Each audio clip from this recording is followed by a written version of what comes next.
que a senhora espera que o Lauro Michels melhore aqui em Diadema? Reativar o posto de saúde de Eldorado, contratar médicos como a gente precisa para o posto de Eldorado.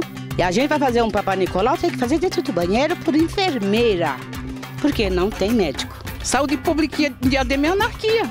Olha, eu esperava que ele mexesse nesse canto aqui, que isso aqui é só joga um lixo, tranqueira.